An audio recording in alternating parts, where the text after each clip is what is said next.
Assalamualaikum warahmatullahi wabarakatuh. Saya Muhammad Alfi Rahmawan dari kelas Telekomunikasi 1C Politeknik Negeri Jakarta. Di video kali ini, saya akan membahas materi tentang tanda koma. Apa itu tanda koma?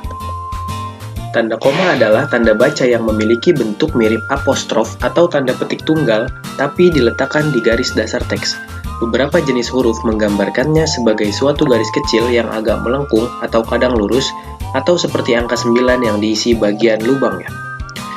Tanda koma digunakan dalam banyak konteks dan bahasa, umumnya sebagai pemisah. Menurut Oxford English Dictionary, kata ini berasal dari bahasa Yunani, yaitu koma, yang berarti sesuatu yang dipotong atau klausa pendek. Penggunaan tanda koma. Penggunaan tanda koma ada 13, yaitu: yang pertama, tanda koma dipakai di antara unsur-unsur dalam suatu pemerincian atau pembilangan. Misalnya, telepon seluler, komputer, atau internet bukan barang asing lagi. Contoh yang kedua, saya membeli kertas, pena, dan tinta. Contoh yang ketiga, 1, 2, 3. Yang kedua, tanda koma dipakai sebelum kata penghubung seperti tetapi, melainkan, dan sedangkan dalam kalimat majemuk atau setara. Misalnya, saya ingin membeli kamera, tetapi uang saya belum cukup. Contoh yang kedua, ini bukan milik saya, melainkan milik ayah saya. Contoh yang ketiga, dia membaca cerita pendek, sedangkan adiknya melukis panorama.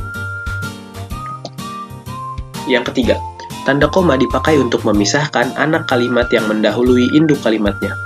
Misalnya, kalau diundang, saya akan datang. Contoh yang kedua, karena baik hati, dia mempunyai banyak teman. Contoh yang ketiga, agar memiliki wawasan yang luas, kita harus banyak membaca buku. Catatan, tanda koma tidak dipakai jika induk kalimat mendahului anak kalimat.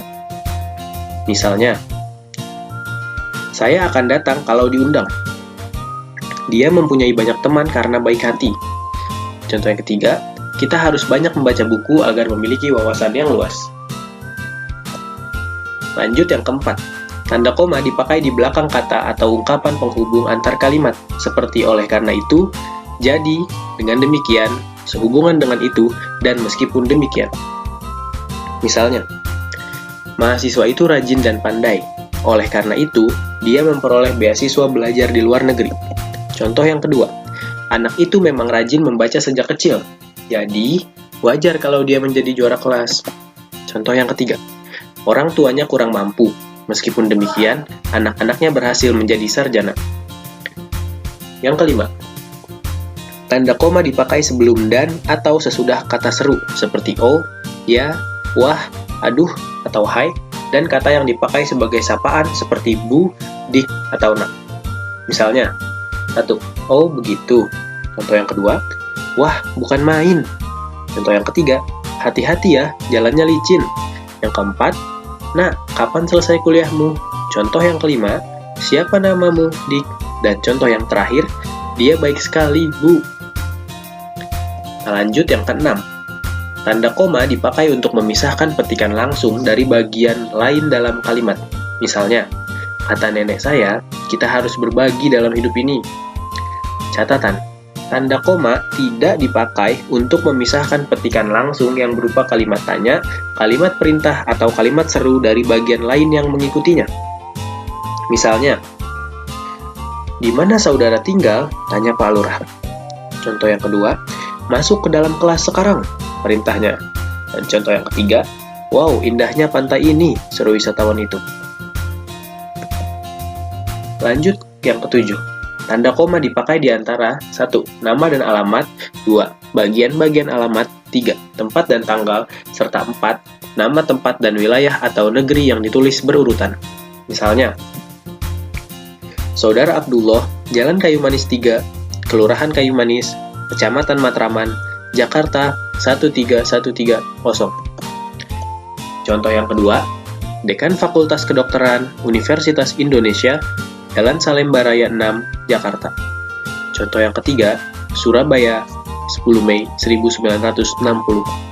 Contoh yang keempat, Tokyo, Jepang. Lanjut yang ke-8. Tanda koma dipakai untuk memisahkan bagian nama yang dibalik susunannya dalam daftar pustaka. Misalnya, Gunawan, Ilham 1984, Kamus Politik Internasional, Jakarta, Restu Agung. Contoh yang kedua, Halim, Amran Ede, 1976, Politik Bahasa Nasional, Jilid 1, Jakarta, Pusat Bahasa. Lanjut yang ke-9. Tanda koma dipakai di antara bagian-bagian dalam catatan kaki atau catatan akhir. Misalnya, Sultan Takdir Alis Jahbana, Tata Bahasa Baru Bahasa Indonesia, Jilid 2, Jakarta, Pustaka Rakyat, 1950, halaman 25. Contoh yang kedua, Hadi Kusuma Hilman, Ensiklopedia Hukum Adat dan Adat Budaya Indonesia, Bandung, alumni 1977, halaman 12. Contoh yang ketiga, WJS Purwadarminta, Bahasa Indonesia, untuk Karang-Mengarang, Yogyakarta, UP Indonesia, 1967, halaman 4. Kita lanjut ke yang ke-10. Tanda koma dipakai di antara nama orang dan singkatan gelar akademis yang mengikutinya untuk membedakannya dari singkatan nama diri, keluarga, atau marga. Misalnya, B. Ratulangi, SE. Yang kedua, Khadijah, MA. Contoh yang ketiga, Bambang Irawan, MHum. Contoh yang keempat, Siti Aminah, SH, MH. Lanjut yang ke-11. Tanda koma dipakai sebelum angka desimal atau di antara rupiah dan sen yang dinyatakan dengan angka. Misalnya, 1. 12,5 meter.